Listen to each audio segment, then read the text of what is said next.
Oke guys, jadi begini, gue mau cerita tentang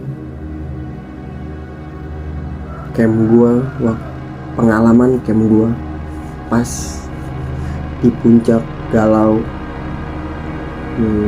Gunung Kapur. Waktu itu gue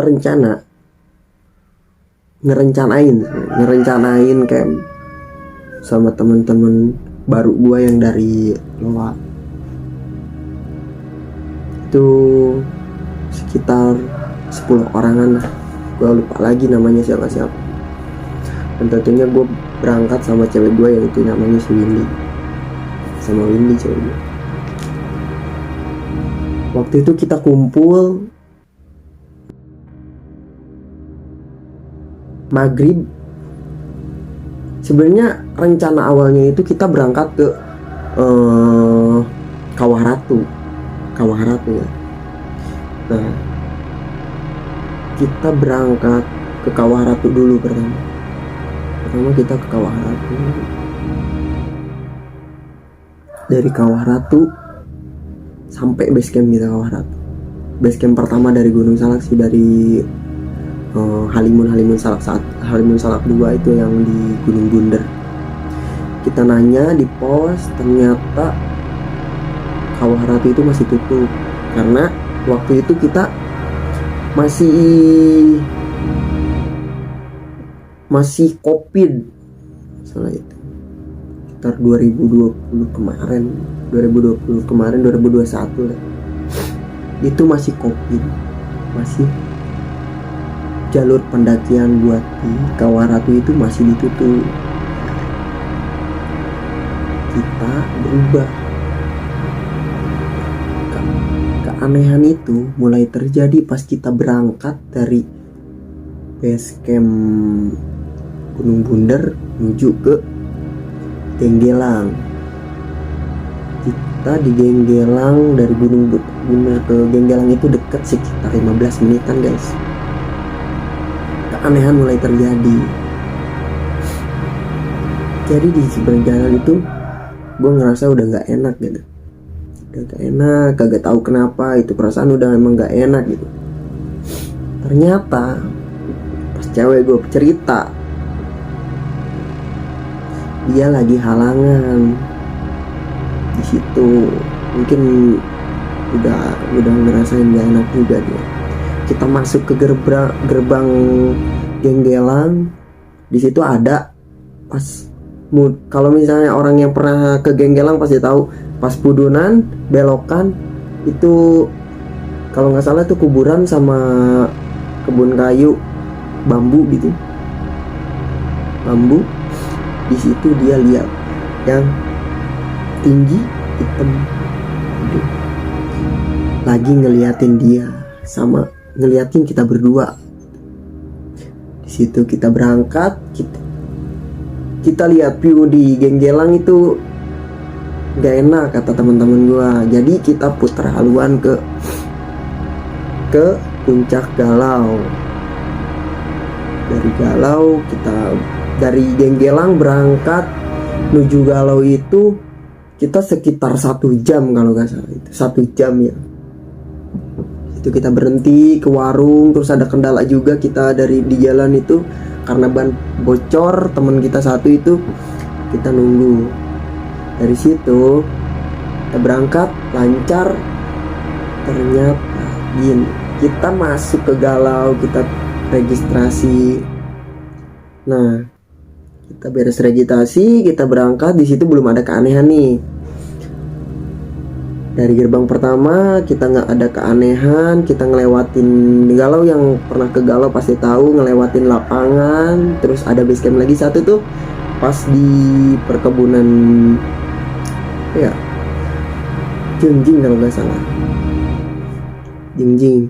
Nah di situ mulailah keanehannya. Perasaan gue emang udah gak enak. Gue juga waktu itu nggak lihat waktu. Ternyata di situ waktunya jam 12, hampir jam 12. Kata ibu gue gini, pesen jangan naik gunung kalau misalnya pas mau jam 12 katanya, gak boleh katanya gitu. Tapi gue nggak lihat jam di situ. Kita berangkat tuh semua. Posisi gue di tengah, teman-teman gue di depan berempat, di belakang gue masih ada. Di situ belum ada keanehan. Mulai tanjakan, keanehan terjadi. Cewek gue kan lagi halangan. Nah di situ tiba-tiba cewek gue kram yang mungkin nggak tahu, mungkin keren capek atau, tapi tiba-tiba dia kram. Di situ mulai bener-bener aneh, suasana juga bener-bener mencekam. Nah mulailah dari situ, awal mula dia hampir pingsan dan kesurupan. Di situ gua panik, cewek gua kayak gitu, dia lemes, pias. Lama dia bisa lagi jalan, kram itu hilang. Gak lama lagi kram, kita jalanin paksain, dia nangis, sakit berat katanya, dari punggung berat. Di situ gue bener-bener baca istighfar, suruh anak-anak juga baca doa buat ngehindarin hal-hal yang buruk gitu. Di situ habis dari situ dia bilang berat atau itu, tiap jalan sedikit dia bener-bener gak bisa jalan, berat sakit katanya, berat sakit, gangguan itu bener-bener mulai. Gak lama di situ dia udah nggak tahan lagi, diem, dia nangis. Gue bantu doa, terus bener-bener doa. Cewek gue itu bener-bener pias, bener-bener nggak kuat gitu ngelihatnya, kasihan, bener-bener kasihan karena halangan itu. Ternyata diceritain dia dari panjang pendakian masuk gerbang sampai atas itu ada yang ngikut. Ada yang ngikutin sosok pocong sama sosok kuntilanak. Nah, situ guys, kita pertengahan itu bener-bener, cewek gue bener-bener gak kuat, itu si pocong udah bener-bener ngikutin. Dan teman-teman gue juga, kuntilanak itu bener-bener kedenger semua. Jadi kuntilanak itu benar-benar ketawa-ketawa, di terbang-terbang di pohon-pohon gitu ya. Itu benar-benar semua orang tahu, 10 orang itu tahu semua. Ceritain sama cewek gua gini, ternyata si kuntilanak itu dari jalur bawah, kan kita di tengah-tengah ya, deket banget. Di bawah, di depan gua temen gua, di bawah laginya temen gua lagi, di bawahnya lagi temen gua lagi, deket pohon. Nah kuntilanak itu ada di bawah deket temen gua. Dia lagi mondar mandir mau ngedeketin, tapi dia nggak jadi, balik lagi. Dia jalan zigzag gitu, mau ngedeketin tapi balik lagi, mau ngedeketin balik lagi. Itu cerita cewek gua. Yang lebih horornya lagi, di samping temen gua yang paling bawah di dekat pohon itu ada sosok pocong di balik pohon. Dia lagi nyelel-nyelel, mata melotot, muka hitam. Itu ngehadap cewek gue, ngeliatin bener-bener sambil nyelel-nyelel. Mungkin dia mau nyedot. Dari situ dia pingsan, cewek gue pingsan. Nah habis pingsan gue bangunin, dia bisa jalan lagi. Kita baca kan semua, kita lindungi. Gue minta tolong ke temen gue, nyampe malam kata gue, bang tolongin gue bang, maafin ya ngerepotin. Dari situ kita jalan lagi, kita dituntun sama temen gue tuh yang dari Loak. Dari situ kita jalan. Kalau kalian pengen tahu, di pinggir kita itu jurang itu batu kerikil, gak tahu apaan yang jalan di batu kerikil itu bener-bener kayak jatuhan kerikil dari pinggir kuruk gitu. Kalian pasti tahu. Terus yang setan kuntilanak itu dia ketawa.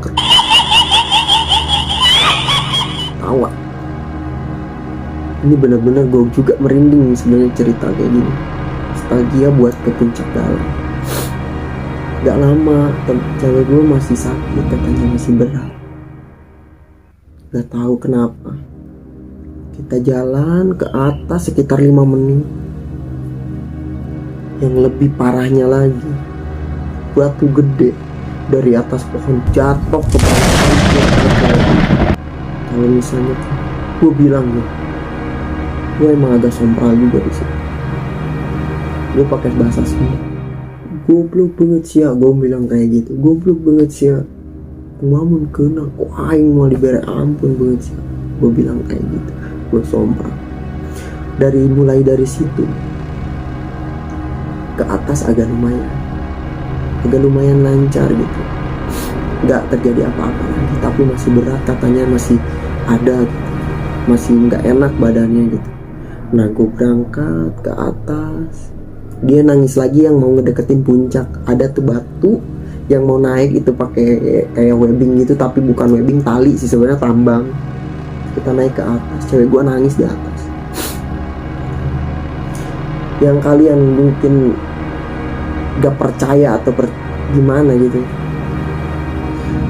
orang di sebelah gue ada, nggak tahu pendaki dari mana gitu ya, dia bilang gini, ih cuacanya dingin banget, katanya gitu, dingin banget. Yang gue rasain sama cewek gue itu bukan dingin, tapi bener-bener hawa panas. Yang angin datang dari arah matahari muncul itu bener-bener anget sama panas. Gak tahu kenapa itu bisa panas, tapi di sebelah gue bilangnya dingin gitu ya. Jadi ini bener-bener cerita yang bener-bener gue alamin, yang gak tahu kenapa, mungkin gara-gara halangan. Pesan dari gue itu, kalau misalnya halangan, kalau misalnya bawa cewek, temen atau pacar yang lagi halangan, itu bener-bener harus dijaga dan bener-bener safety buat berangkat naik gunung. Jangan kayak gue itu. Sebenarnya ceritanya itu gue nggak tahu cewek gue itu halangan, tapi dia maksa buat ikut, pengen ikut buat ngecamp. Gue tahu-taunya itu pas naik di atas, katanya dia bilang halangan. Pas kejadian itu halangan. Alhamdulillahnya itu gue ditolong sama pendaki hijabers, gak tahu dari mana, kata dia mah punya channel YouTube juga, nggak tahu, tapi gue udah nggak lupa juga sih, udah nggak, pas nyampe itu nggak nanya juga. Cewek gue ditolong dimasukin ke tenda dulu karena kita nggak kebagian tempat buat pasang tenda di situ. Dari situ gue bilang, gue lihat ternyata pas panjang pendakian itu jam 12 kurang. Yang disuruh ibu gue itu gak boleh naik kalau misalnya jam 12, itu dilarang sama ibu. Tapi gue gak lihat jam, gak lihat waktu pas pendakian. Alhamdulillah, kata gue bilang gini, horor masih terus lanjut nyampe subuh. Itu bener-bener nyampe subuh. Azan subuh itu baru selesai. Gue bilang gini, gue pas lihat jam, astagfirullah, waktu yang dilarang ibu gue itu gue larang, gue langgar. Pas gue lihat jam, kata gue, cewek gue jam 1 juga bisa keluar lagi, udah sehat, alhamdulillah pasti, kata gue. Pas jam 1 pas bener cewek gue bisa keluar, bisa ngebaur lagi sama temen-temen, tapi dia gak mau ditinggalin. Gue tidur di lapangan terbuka tanpa tenda, cuman kita diamparin bu dari matras, kita masak, makan. Nah, hal aneh terjadi lagi. Itu sekitar jam setengah 2, gue sama cewek gue tidur kan di luar. Gak tahu kenapa di kuping gue itu ada yang ngebisikin gak boleh tidur, subuh we tidur. Nah, itu pakai bahasa Sunda. Ulah sare, engkewe sarena nggak subuh. Jadi jangan tidur katanya, tidurnya subuh aja. Itu setiap gue mau tidur udah bener-bener lenyap gitu ya, itu dibangunin terus. Dia bilang lagi gitu. Yang nggak tahu kenapa ada sosok di semak-semak itu bener-bener gede, hitam. Gue lihat, gue merinding sih. Itu bener-bener hitam gede di semak-semak itu. Sosoknya itu bener-bener gede, tapi mata nggak kelihatan, pokoknya hitam. Gue liatin, dia nongol, dia masuk lagi ke semak-semak. Gue senterin, dia nggak ada. Gue nggak senterin, dia ada nongol. Nah, mungkin di situ dia lagi mantau cewek gue juga. Gue takut di situ, bener-bener takut, khawatir. Di situ gue jagain terus, Setiap kali gue mau tidur, bisikan itu terus ada di kuping gue. Bener-bener ini bener-bener cerita yang bener-bener cerita gue dari hati gue dan pengalaman gue saat itu. Gue nggak tahu kenapa, kata gue mikir kuat kata gue gitu. Nah, dari situ, dari bisikan itu, tiap gue mau tidur itu bisikan bener ada. Yang sosok hitam itu terus sampai subuh. Pas ajan subuh baru hilang. Gue senterin, gue berkali-kali gue senterin itu gak ada, dan gue matiin senter, itu ada lagi nongol. Gak tahu sosok apa, mungkin genderuwo atau apa gitu, hitam gede, rambut panjang. Gue liatin, gue jaga. Suara dari mana-mana, pokoknya gak jelas, ada toke, ada apa, pokoknya gak jelas, bercampur bener-bener di situ. Gue bener-bener ngerasa aneh, pengalaman yang bener-bener pengalaman yang gila yang dialamin semenjak gue camping kemana-mana. Itu bener-bener gila. Setelah subuh gue baru bisa tidur. Pas ajan subuh itu baru gue bisa tidur. Bisikan itu gak ada. Makhluk yang ngeliatin kita berdua tidur di luar itu, dia udah gak ada gitu, udah hilang pas ajan subuh. Situ kita subuh angkat, alhamdulillah gak ada kejadian sampai apa-apa. Kita turun dengan selamat, pulang selamat, gak ada kejadian buat sakit atau apa. Alhamdulillahnya semua kita selamat, 10 orang itu selamat. Pesan gua, kalau misalnya buat ngedaki, mau camp biasa atau kita naik gunung, kalau kita bawa cewek yang lagi halangan, usahain itu safety. Jangan sampai kita jorok, kita sompral